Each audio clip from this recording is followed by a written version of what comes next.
The Malaysian legal system is based on the English common law tradition, which was introduced during British colonial rule. Two fundamental legal principles that shape the system are common law and equity. Common law is made through court decision and follows the doctrine of precedent. Common law mainly focuses on legal statutes evolving over time via court decision. Conversely, equity was introduced as a response to the inflexible nature and flaws inherent in common law. These refer to a legal framework set up by England's Court of Chancery, aimed at safeguarding equity and justice when strict application of common law would result in injustice. Equity introduced remedies such as new procedures, new rights, and new remedies, which were not available under common law doctrines. Brief fact of the case CAS and MPPL and another. This case involved a dispute regarding the paternity of child C. The plaintiff claimed to be the biological father of the child, asserting that he had sexual relations with the child's mother, the first defendant during the period when the child was conceived. The second defendant is the individual who was raised the child and is regarded as the child's father. The mother, first defendant, admitted to sexual relations with the plaintiff but denied that it occurred during the relevant period of conception. The plaintiff seeks to resolve the paternity issue through a DNA test.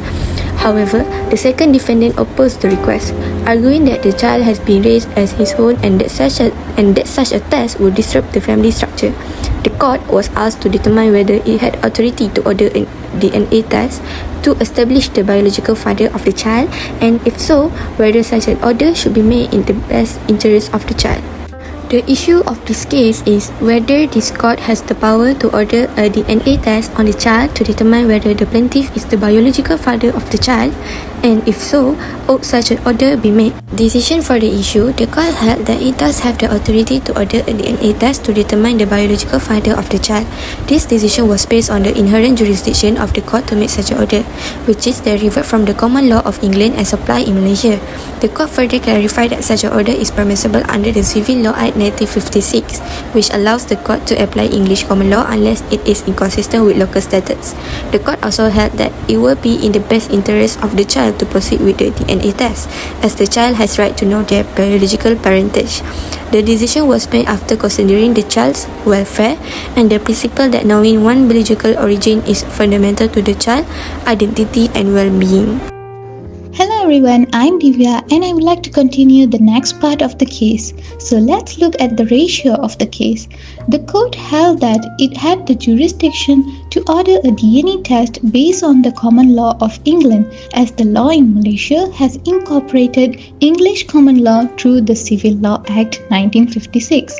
The court emphasized the importance of ensuring justice, particularly in matters concerning the welfare of children, which the court is obligated to protect under its jurisdiction. Moreover, the court concluded that a child's right to know their biological parentage is a fundamental aspect of their identity. And the court further stated that the scientific evidence, such as a DNA test, can provide a conclusive answer to the question of paternity and would thus aid in protecting the child's interests. Now, let's move on to the next part of the case, which is the stare decisis, where the court's decision was consistent with precedents set in previous cases concerning the application of English common law in Malaysia, particularly in matters of family law and paternity. For instance, in the case of Lau Zan Chen, the court had previously affirmed the importance of scientific evidence such as blood test or DNA test to resolve issues of paternity. Furthermore, the court also referenced the decision in Tony Pua Kiamri and Government of Malaysia, which upheld the application of common law in the absence of specific local statutes. Therefore, the judgment follows previous rulings that emphasize the importance of resolving factual disputes surrounding parentage through reliable scientific evidence such as DNA testing. This approach aligns with prior cases where the courts acknowledged the role of scientific evidence in establishing the truth, especially in matters concerning the child's welfare.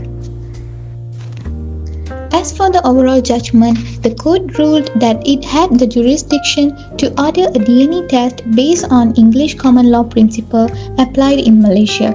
The court determined that it was in the best interest of the child to proceed with the test, as knowing the biological father is a fundamental right of the child. The court ordered that the defendants take the child to a designated hospital for the DNA test. If the plaintiff is confirmed as the biological father, a gradual reintroduction of the plaintiff into the child's life will be facilitated under the guidance of a qualified child psychologist. The judgment underscores the importance of protecting the child's welfare and the right to know their biological parentage. Hi, I'm Sasmita and I'm going to talk about one of the example case for Section 5, which is the PT Karya Sumindan Indonesia against the Ocean Masters Marine Services Sdn Bhd and others. So the number one issue of the case is whether common carrier acted in a breach of contract or duty of care as a courier and or barely under the terms of the bill of lading and or for the conversion. So the brief facts of the case. So basically in this case of PT Karya Sumindan Indonesia against the Ocean Masters Marine Services Sdn Bhd, the plaintiff, which is the PT KSI, sued the defendants for delivering goods to a third party without requiring the original bills of lading, which violated the terms of their contract. The plaintiff's claims included the breach of contract, breach of duty of care, and also conversion. The defendants argue that the claims were barred by 1 year limitation period set forth in the Hague of Rules. However, the court ruled that the Hague Rules only apply from loading to discharge and do not cover the post-discharge misdelivery, allowing the plaintiff's claims to proceed. Ultimately, the court held the defendants liable for both breach of contract and also the conversion. So next, I'll be talking about the ratio and also the stare decisis for this particular case. So the very first one is the ratio. So basically, ratio meaning the reasoning. So the bill of lading serves as a proof of ownership and also a receipt for the goods. Delivering the goods without the original bill undermines its essential role in ensuring the proper ownership. So in this case, the defendants accepted a switch bill of lading, which was fake, allowing a third party to obtain the goods without the payment. So as bailees, the defendant had a legal obligation to protect PT Karya Sumindan Indonesia's ownership rights. By failing to verify the original bills before delivery, they violated this duty. The very next one is the stare decisis. The court referred to an established principles in shipping and carriage law in the Rafila S case. It is confirmed that the original bill of lading is paramount, meaning it is important and necessary for lawful delivery. The judges decided that yes, a straight bill, or basically, in other words, an original bill of lading is just as important as a normal bill of lading. Even though it's non-negotiable, only meant for one person, the shipping company must follow the same big rules. Lastly, for the first issue of this case, the overall judgment is the court rules in favor of KSI, which is the Karya Sumindan Indonesia, on this issue. Ocean Masters and also the Sapphire Line were held liable and responsible for this misdelivery. The lack of original bill of lading and the carelessness of not being aware of the bill before shipping directly has basically violated the carriage agreement, or I could say the delivery agreement, and the maritime law principles. This reinforced the importance of bill of lading as essential as legal documents for ownership or any delivery process. Hello everyone, my name is Sharon and today I'm going to read issue 2, applicability of the time limits. The second issue was that KSI filed their claims too late. This is under the Hague Rules, a set of international rules or maritime law that defines the rights and responsibilities of the courier. They were first drafted in 1921 at a meeting of the International Law Association at The Hague, adopted in 1924 by the Diplomatic Convention in Brussels. The rules are basically that shipping claims are usually time-barred after 1 year. The court, however, decided that missed delivery without requiring original bills of landing do not fall under the rules, hence the 1 year limit did not apply. The decision that was made by the court held that the 1 year period provided by Article 3, Rule 6 of the Hague Rules do not apply the plaintiff claims. It followed that plaintiff actions was not barred by law. Under the ratio, the court considered the applicability of the Hague rules, pointing out that the said rules cover the period from the time the goods are loaded into the ship until such time as they are discharged, excluding any delivery beyond the discharge. Misdelivery upon the court decision is an event occurring after discharge and involves actual delivery without production of the original place of landing and therefore outside the text of the Hague rules. Such as claims do not fall therefore within the 1 year limitation. Under stare decisis, it is stated that the court was of the view that the decision of the Malaysian case of Peninsular and Oriental Steam Navigation Co. Ltd. and ORS versus Ramla Cycle Co. Ltd. 1964 MLJ 443, where it was held that the time of Hague rules ceased to apply once the good has been discharged and did not extend it to cover the stage of delivery. The overall judgment stated that the court found that because of the application of the Hague rules, the claim by the plaintiff was not barred by time. It found that the defendant are liable for delivering the cargo only on the release of the goods without the production of the original bills of lading, a thing that is actually against contract and duty. Now I will be talking about the case that lies under Section 6 of Civil Law Act 1956. Which is Peter Chong and another, and Khatijah binti Muhammad Ibrahim and another, personal representative of Aisyah binti Ibrahim, the deceased, and another suit, 2018, Volume 10 of MLJ 735. So basically what happened was, in 1940, Muhammad Ibrahim bought a piece of land in Georgetown, Penang. But he passed away, so the land is leaving to his daughter Aisyah and Khatijah as joint tenants. Well, in 1990, Aisyah, without the acknowledgement of her sister Khatijah, entered into agreements to sell portion of the lands to the plaintiffs, which is Peter Chong and another party. Nevertheless, Aisyah died before the completion of the transfer and registration of the sale. Following her death, Khatijah became the sole registered owner of the land. So the plaintiffs thereafter filed this action for specific performance of their respective sale agreements. So, the issue related to the application of common law and equity in Malaysia in this case is whether English common law principle of alienation re praefertur juri accrescendi on severance of joint tenancy applicable. So what is the decision of the issue?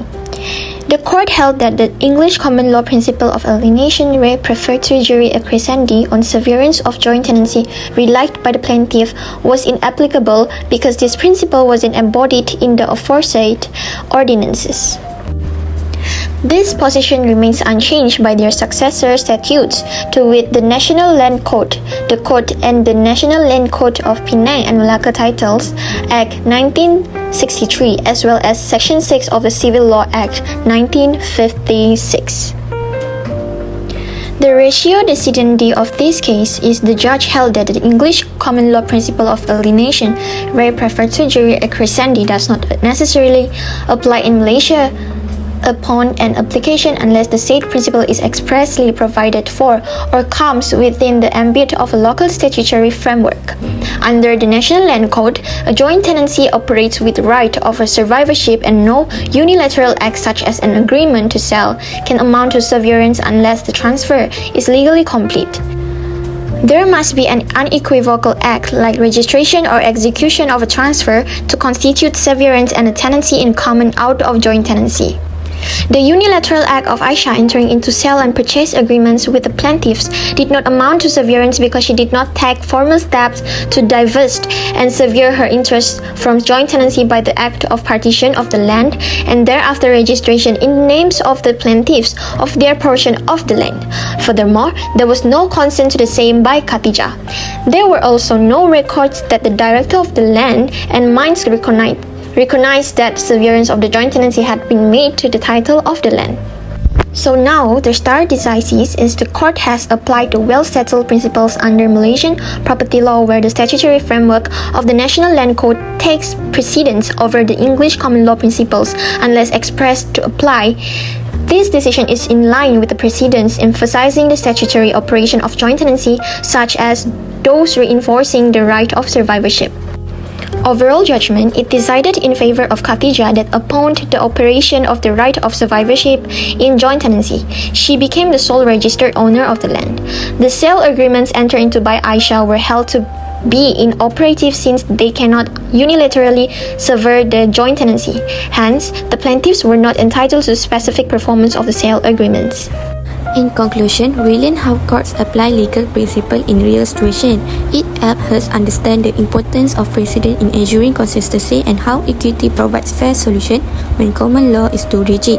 We also can see how both systems work together in Malaysian legal framework, ensuring justice and flexibility. Thank you.